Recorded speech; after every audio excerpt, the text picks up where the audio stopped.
Bonjour à tous, bienvenue sur Fox Squadron, c'est le vagabond qui vous parle et aujourd'hui on va parler jeux. Et on va parler Horus Heresy Légion. Alors plusieurs raisons ont dicté ce choix. La première c'est que ça parle de la genèse du jeu de figurines le plus populaire, c'est-à-dire Warhammer 40 000, que l'Hérésie d'Horus est une saga passionnante, épique, avec de super personnages, et que j'aime beaucoup ce jeu qui est très simple. Il est facile d'accès, c'est une mécanique à la Hearthstone. Au premier tour vous avez 2 énergies, puis vous en gagnez une de plus à chaque tour, vous avez un héros, et vous allez poser des unités et jouer des cartes tactiques pour essayer d'avoir l'avantage pendant la partie. Donc une présentation rapide, on peut aller voir. Vous avez ici vous avez toutes les légions renégates, comme les Son of Horus ou les Worldbearers. Et à côté de ça, vous avez aussi les démons de la tempête de la ruine ou encore les titans renégats. Ici, vous avez toutes les légions loyalistes, plus les sœurs du silence, les agents de Malcador le sigillite et les titans loyalistes. Là, vous avez les orphelins de guerre, donc qui va compter des survivants 10-25, plus ce qu'on appelle les Black Shield, donc des Space Marines qui se sont exilés ou qui ont été bannis pour une raison ou pour une autre de leur légion. Ici, vous avez les protecteurs de Caliban, donc ce sont les Dark Angels qui suivent Luther. Vous avez aussi les maisons de chevaliers. Et en neutre, vous allez avoir la garde impériale, le Mechanicum et le chaos. Et donc là, il y a plein de cartes que vous pouvez ajouter dans les autres decks. Donc un deck, je vais vous en montrer un.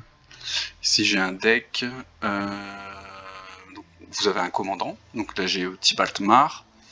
Et puis à ça, vous pouvez ajouter 30 cartes. Toutes les cartes peuvent être en x2, sauf quand ce sont des légendaires ou elles sont en un seul exemplaire. Un exemple de carte de légendaire, c'est le Vengeful Spirit par exemple. Vous pouvez avoir qu'une seule fois le Vengeful Spirit. Donc vous avez des unités, hein, par exemple une escouade, un véhicule. Des fois c'est un personnage. Puis vous avez des cartes tactiques. Donc là par exemple, ça fait des dégâts, si tir rapide. Il y a plein de choses. Donc c'est sympa, il y a plein de possibilités de deck, hein, sachant que là si vous faites un deck Son of Horus, bah, vous pouvez ajouter des cartes du chaos, ou on descend encore, oui, il y en a plein des cartes du Mechanicum, et si je descends encore, vous avez les cartes de la garde impériale.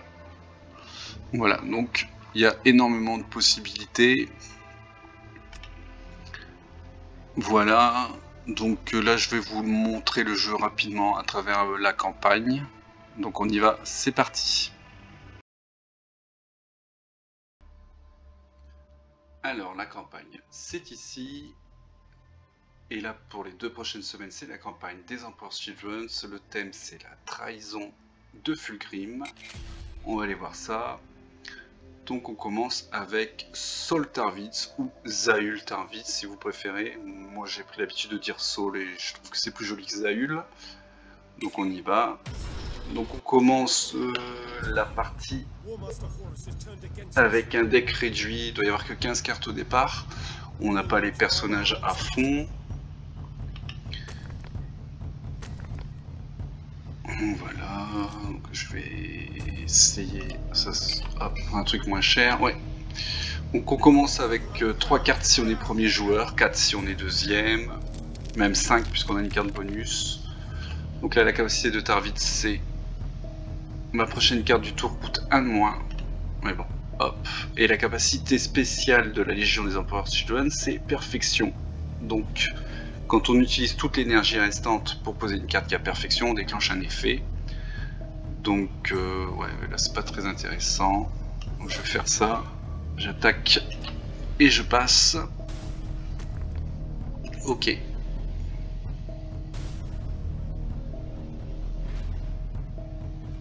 Donc on va voir. Ouais. Je vais baisser le prix de la moto jet. Elle a flanqué, donc elle peut attaquer le tour où elle arrive. Grâce à perfection, elle a gagné plus d'attaque. Voilà. Il me remet un truc. Prochaine carte de ce tour coûte 2 de moins. Ouais, ça c'est pas mal aussi. On va faire ça. On va se débarrasser de cette unité. Hop. Et puis...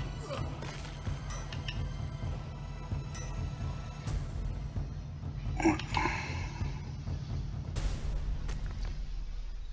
Et puis bon, bah là on va gagner parce que il a pas mis d'unité qui bloque. Donc... Voilà. La campagne elle est en 3 parties avec 3 personnages différents. Avec le premier personnage c'est très facile et à chaque fois on va choisir un set de 3 cartes. Je vais prendre ça parce qu'il y a le Pride of the Emperor, c'est une carte que j'aime beaucoup. Voilà, donc on va faire tous les niveaux. On enchaîne.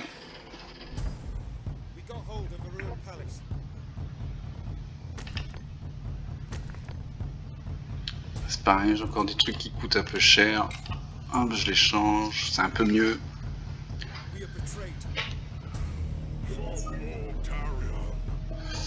Mais ben j'ai rien à jouer.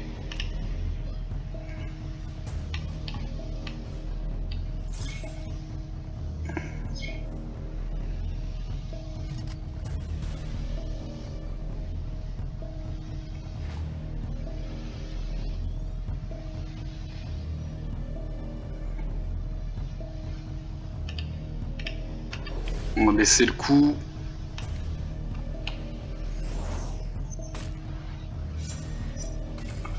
Voilà, j'ai eu le Pride of the Emperor.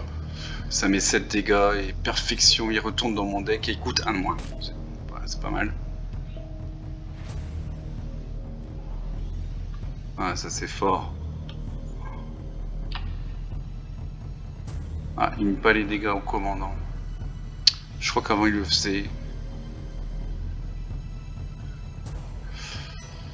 Bon, on va jouer les squads Odysseus. Ça sera sur la table.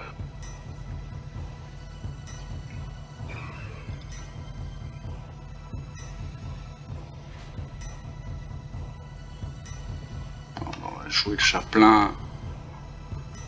Voilà, c'est fort.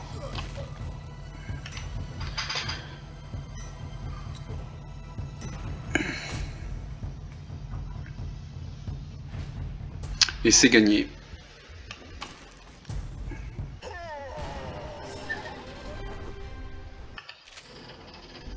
On peut à nouveau ajouter 3 cartes. Ouais, ça c'est pas mal. Ah, on a ça. Non, on va jouer ça.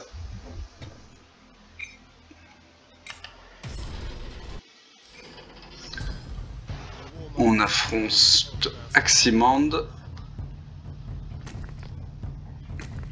Alors, qui n'est pas dans la collection de base. Hein. On l'a que donc en des événements Aximand.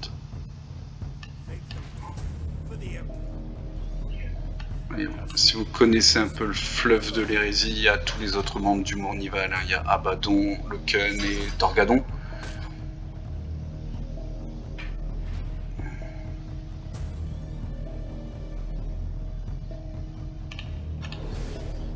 On va refaire ça.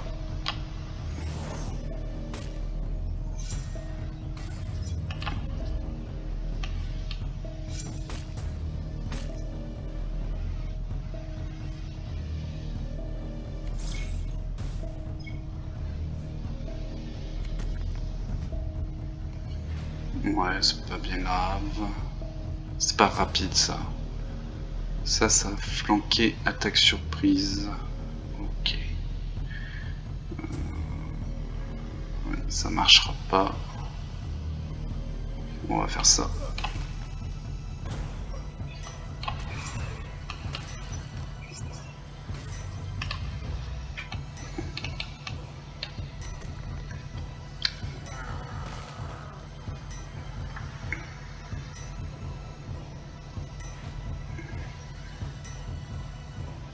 Ça va m'embêter.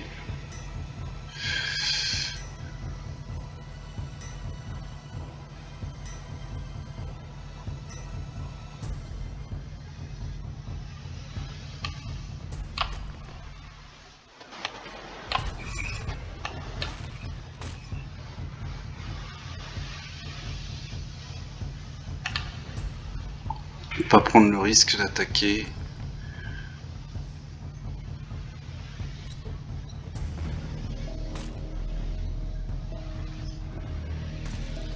Ouais. 3, 5, G7 là.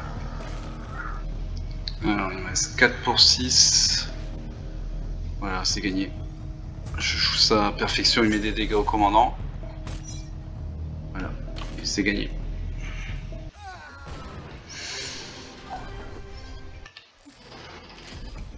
Donc là on gagne une relique. Il n'y en a pas dans le jeu normal, il n'y en a que dans les campagnes. Vos troupes coûtent 1 de moins. Je vais prendre ça.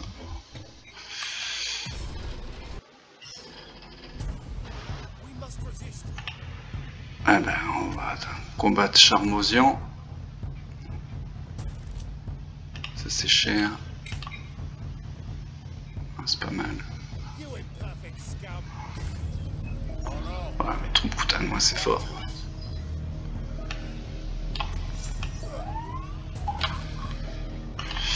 Donc lui il est irrésistible et il ignore les unités qui ont première ligne.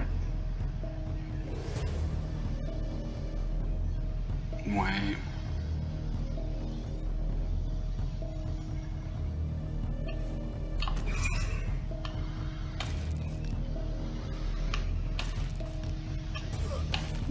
On y va, on prend de l'avance.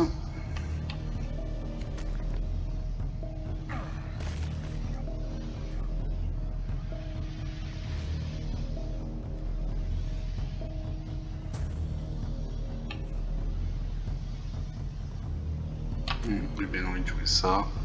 Ah.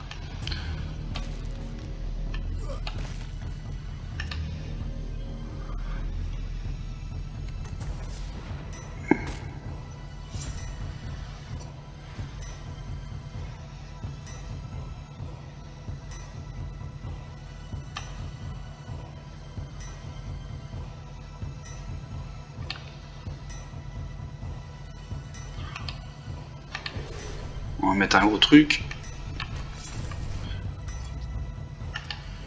Donc il y a bouclier, la prochaine fois qu'il doit se prendre des dégâts, il les prend pas.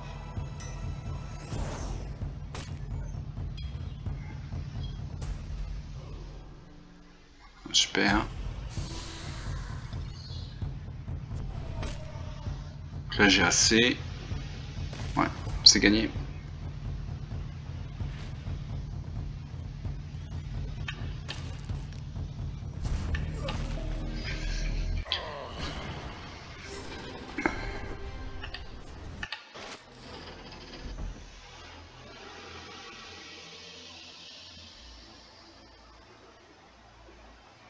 Oh, j'hésite. Allez.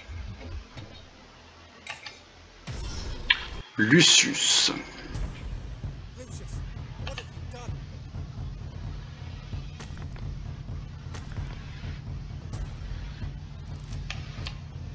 Bon, je vais le garder.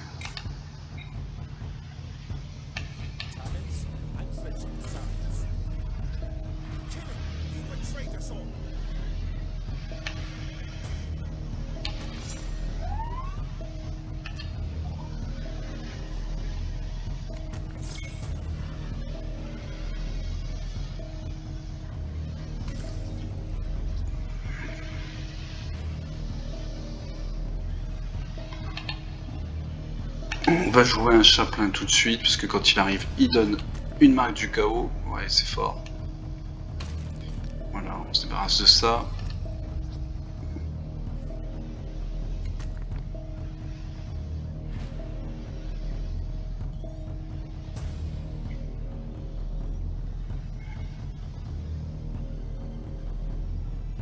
Ça peut être drôle. Voilà.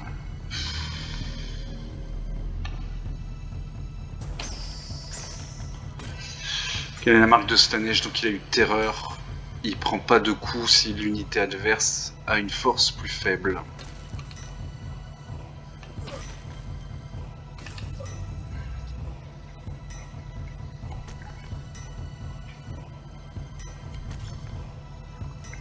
Ah, lui il est protégé, on peut pas l'attaquer. Alors... va faire ça.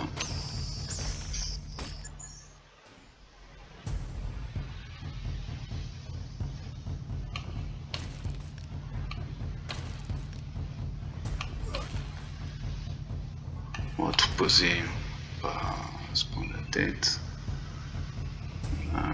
Perfection. Celui-là c'est plus intéressant. Voilà.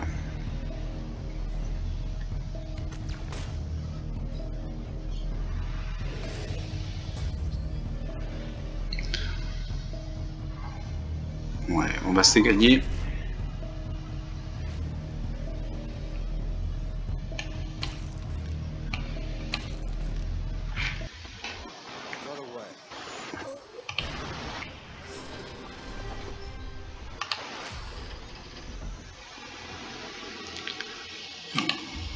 Ah, je voulais regarder les cartes, c'est pas grave. Et là on va affronter Eidolon.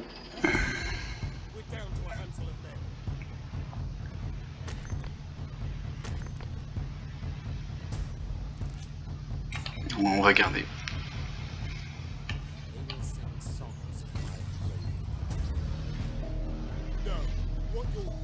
Oh, j'ai fait ça. Ah oui, d'accord, c'est ça que j'ai.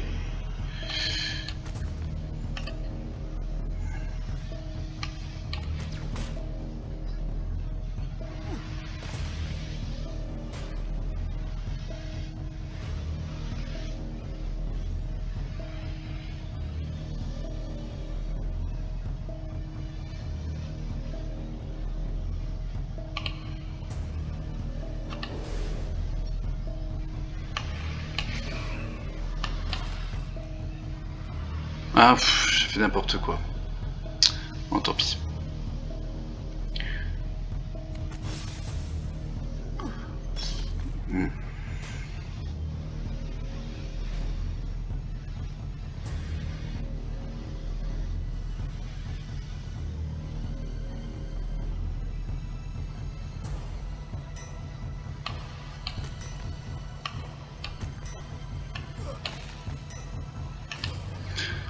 Donc lui, il se prend un dégât et il me rend 3 points de vie.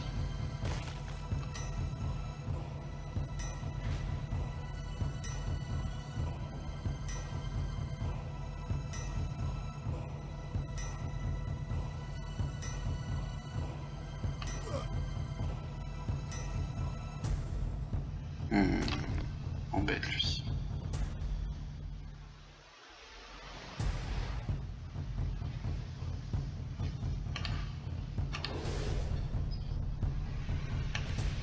Allez, hop. Ouais, bonne carte.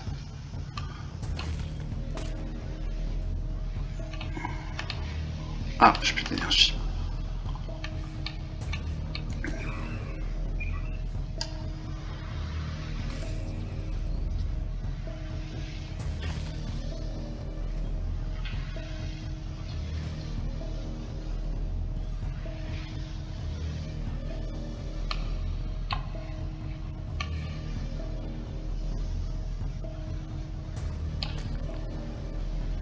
Ouais, c'est pas ça que je voulais.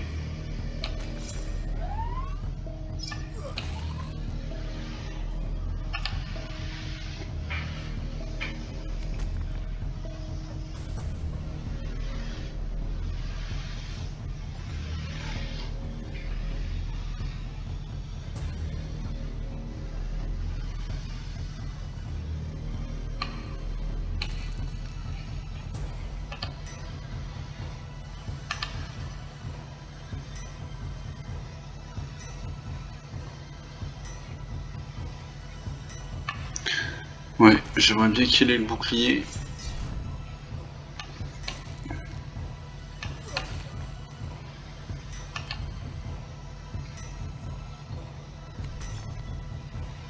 Ah, lui il pose des trucs qui saoulent. Oui, c'est bien. Ah, du chaos, hop.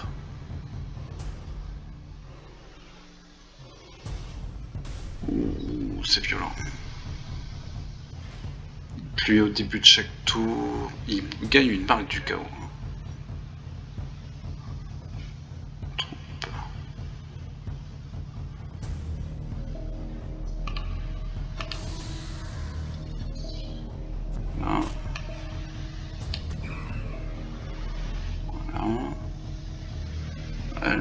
on joue bien. On tue. Ensuite, ça on peut. Et puis on joue 2 disciples. Voilà. Et tout le monde reprend 2 points de vie. Du coup, lui, il attaque.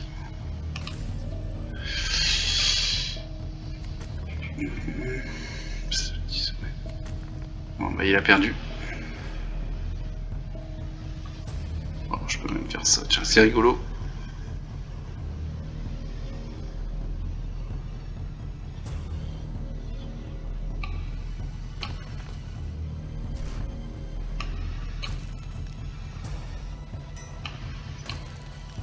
C'est gagné.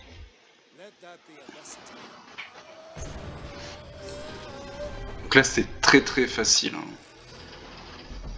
Voilà. Jeu de récompense, je gagne des cartes. J'ai rien de nouveau. Après, on peut le faire avec Lucius. Et puis après, certainement que ce sera Fulgrim. Mais je vais m'arrêter là. On va pas faire une vidéo de 3/4 d'heure. Merci de nous avoir suivis. Si ça vous a plu, bah, pensez à vous abonner, à liker ou à mettre un commentaire si vous voulez voir d'autres choses sur Horus Hérésie Légion. Je vous remercie, je vous souhaite une bonne journée et à bientôt.